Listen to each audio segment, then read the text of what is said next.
Have you ever noticed that as you get older, your patience for arguing just isn't what it used to be? Maybe you catch yourself in the middle of a heated conversation and suddenly think, why am I even bothering? Or maybe it's the opposite. You find yourself arguing more often than before, not because you want to, but because everything seems to irritate you a little easier these days. It could be a disagreement with your spouse, a clash of opinions with your adult children, or even a debate over something small like how to load the dishwasher or which way to fold the towels. Whatever it is, those moments leave you feeling drained, not victorious. And here's the thing, after 60, every ounce of peace becomes precious. You've lived through enough storms, enough long nights, and enough needless stress. You've earned the right to peace. But arguments, especially the kind that keep circling back again and again, can quietly steal that peace without you even noticing. It's not that you can't handle them. You've spent a lifetime handling all sorts of things. But as we age, our emotional energy becomes more valuable. We start realizing that some battles aren't worth the fight. And yet, sometimes we still get pulled in, out of habit, pride, or the simple need to feel heard. That's what this conversation is all about.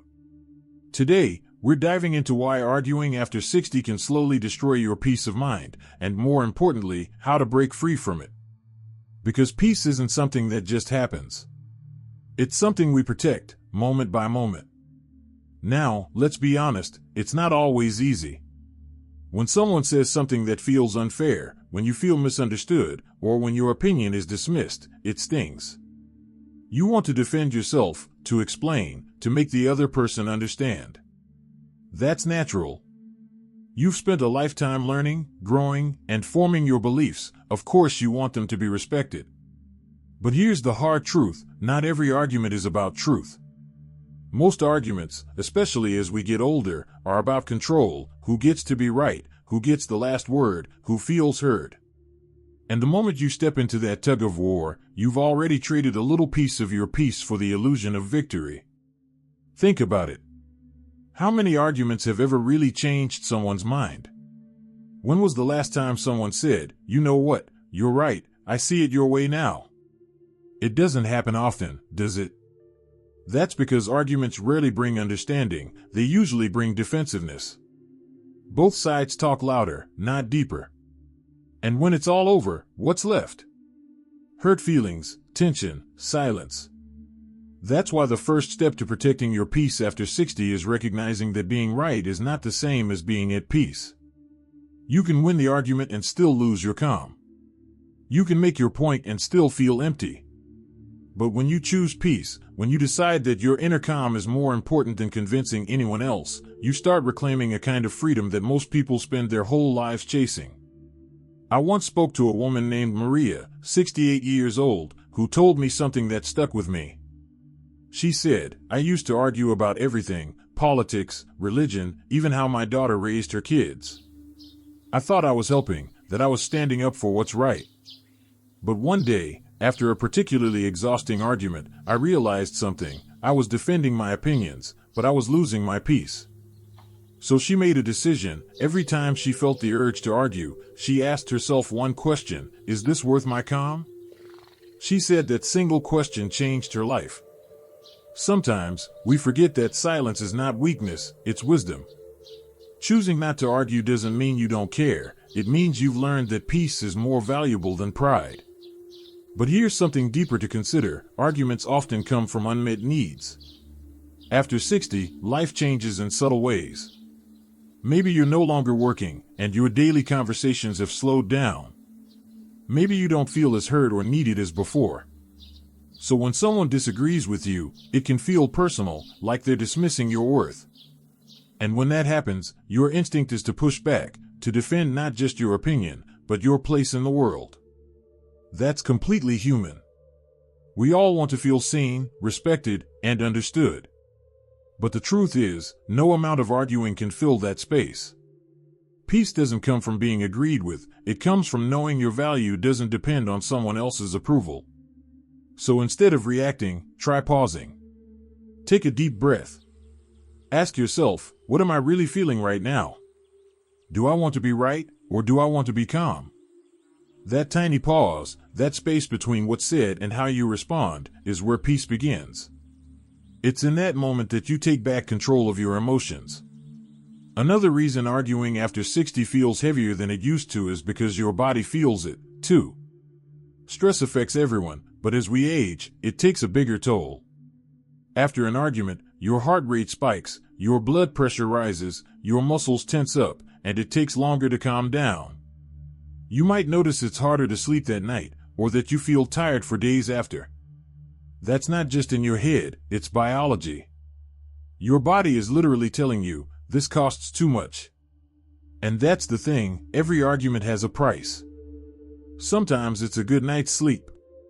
Sometimes it's a peaceful morning. Sometimes it's a relationship you truly care about. The question is the price worth paying? Of course, that doesn't mean you have to agree with everyone or let people walk all over you. Standing up for yourself is still important. But there's a difference between defending your boundaries and defending your ego. The first brings strength, the second brings stress. When you learn that difference, you stop arguing from anger and start speaking from calm. And when you do that, when your words come from peace instead of pride, people start listening in a different way. You don't need to shout to be heard. You don't need to win to have impact. Sometimes, your calm presence is what changes the entire tone of a conversation. You've probably noticed it before, when one person stays calm, the other person eventually softens, too. That's the quiet power of peace. It doesn't demand. It doesn't fight. It simply stands firm. So, as you move through your days, notice what triggers those little arguments, the ones that steal your calm before you even realize it. It might be something small, like a careless comment or a disagreement about the news. In those moments, remember this, you don't have to attend every argument you're invited to. You can step back. You can smile and say, I see your point, and let it go. That's not losing, that's choosing. Now that we've started to uncover how the need to be right and the emotional cost of conflict can rob you of your peace, let's go a little deeper into how certain habits, and even the way we listen, can either fuel arguments or help us rise above them entirely. And feel that these insights are meaningful. Please type number 2 in the comments to let me know you're still with me. And if you haven't subscribed yet, I warmly invite you to do so, and don't forget to turn on the bell, so you won't miss any of our upcoming videos designed to uplift, inform, and inspire. Your support truly means a lot. It's what keeps us going and allows us to continue sharing thoughtful, helpful content just for you. Now, let's continue this journey together. We often think arguments start with what we say. But more often, they start with what we hear, or rather, what we think we hear. As we get older, we've lived through so many conversations, misunderstandings, and disappointments that our minds start to fill in the blanks before the other person even finishes speaking. Someone says, you should try doing it this way, and suddenly it sounds like, you don't know what you're doing. A simple comment about the past turns into a reminder of every time you've been criticized. It's not that we're overly sensitive, it's that our life experience gives words more layers. We've been through so much that even small remarks can carry old echoes of pain or pride.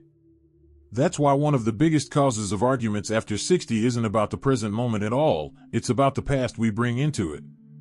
When you've lived a long life, you've collected decades of memories, good and bad.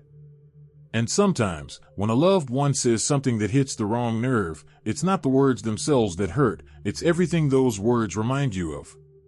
Maybe your spouse says something that sounds just like a criticism your parents used to give you. Or your adult child offers advice, and it feels like they're forgetting you once taught them everything they know. In those moments, it's easy to react, not to the person in front of you, but to the ghosts of old conversations that still live inside you. This is where self-awareness becomes your best friend. When you feel that heat rise in your chest, that tightening in your jaw, that urge to prove your point, pause. Ask yourself, what is this really about? Is it about what's happening right now, or is it about something I've been carrying for years? That small bit of honesty with yourself can save you hours, sometimes days, of tension. And here's the truth, you don't need to carry every old hurt into every new conversation. You've earned the right to put some of them down. You can decide, that's not my battle anymore. Letting go doesn't mean forgetting, it means freeing yourself. Now, another quiet way arguments sneak into life after 60 is through habit. Over time, relationships, especially long ones, can fall into patterns. Maybe you and your spouse have been having the same argument for 20 years about money, chores, or family. You both know how it's going to start, what will be said, and how it will end. And yet, somehow, it keeps happening. Not because you enjoy it, but because it's familiar. The human brain loves patterns, even unhealthy ones. When we repeat the same argument, our brain is just following a script it's memorized over time. That's why it feels so automatic. One word triggers the next, one tone leads to another, and before you know it, you're both replaying the same old movie. But here's the beautiful part, you can rewrite that script. Next time you feel the argument beginning, do something unexpected. Change your response. If your partner raises their voice, lower yours. If your friend criticizes you, instead of defending yourself, try saying, "That's an interesting point, tell me more." Those few words disarm tension instantly. They tell the other person, "I'm not here to fight, I'm here to understand." It's amazing how often that simple change turns arguments into conversations. Because here's something most people never realize, most arguments are just two people who both want to be heard. That's it. You're not enemies, you're just using different languages to say, "See me. Hear me. Understand me." When one person decides to truly listen, the battle ends before it begins. And that brings us to the next important truth, listening is more powerful than speaking. When you listen, not just to the words, but to the feelings underneath them, you give the other person something rare, understanding. Most people don't argue because they want to fight, they argue because they feel unheard. So when you show them that you're listening, truly listening, you give them what they were fighting for all along. There's a story I love about an elderly couple who'd been married for over 45 years. Someone once asked the wife how they managed to stay so close after all that time. She smiled and said, "We stopped trying to win." She explained that when they were younger, every disagreement felt like a contest, who was right, who got the last word. But as they grew older, they realized something profound. Every time one of them won the argument, they both lost a little piece. So they started doing something different. When tension rose, one of them would simply reach out and hold the other's hand. It was their way of saying, "We're on the same side." That small gesture broke the cycle. It reminded them that the relationship mattered more than the argument. And that's a lesson we can all carry. After 60, peace isn't about winning, it's about staying connected. But I know, sometimes, it's not that simple. There are moments when you really do feel hurt or misunderstood, and silence doesn't feel peaceful, it feels like swallowing your truth. So how do you protect your peace without feeling like you're giving up your voice?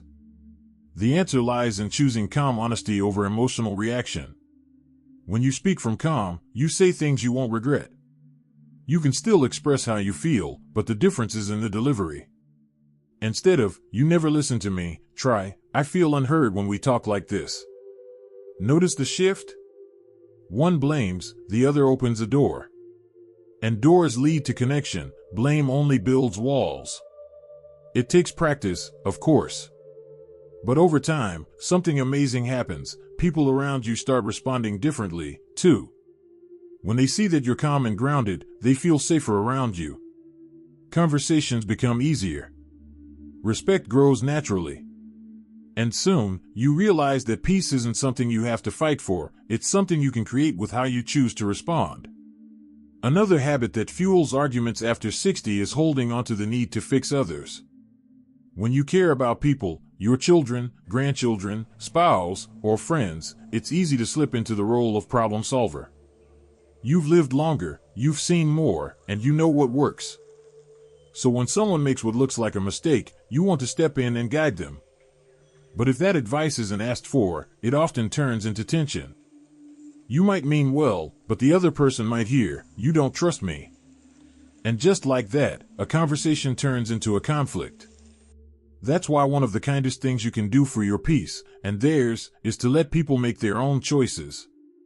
Offer wisdom when it's welcome, and silence when it's not. Because sometimes the most loving thing you can do is simply listen and let them find their own way. When you do, something beautiful happens. Your relationships start to feel lighter. Conversations become more genuine. You're no longer trying to control, fix, or prove. You're just being present. And in that presence, peace naturally blooms. Now that we've uncovered how old patterns, past hurts, and the need to control can quietly pull you into conflict, let's go one step further and explore what truly restores peace, the kind that stays with you, no matter what others say or do. Peace isn't something that just happens when life is quiet. It's something we choose, even in the middle of noise. And the truth is, after 60, peace becomes one of the greatest gifts you can give yourself. You've spent decades working hard, caring for others, and handling responsibilities. You deserve to enjoy this chapter of life without unnecessary stress, tension, or emotional battles. But to truly protect that peace, you have to understand one more thing. Not every disagreement needs to be resolved, some just need to be released. That can be hard to accept, especially if you've always been someone who values closure or wants to make sure everyone's on the same page. But sometimes, trying to fix a disagreement only makes it worse. There are times when the most peaceful response is simply letting it be. Not every opinion needs to be corrected. Not every misunderstanding needs to be explained. Sometimes, walking away doesn't mean you're giving up, it means you're growing up into peace. Think about it like this: your mind is like a home.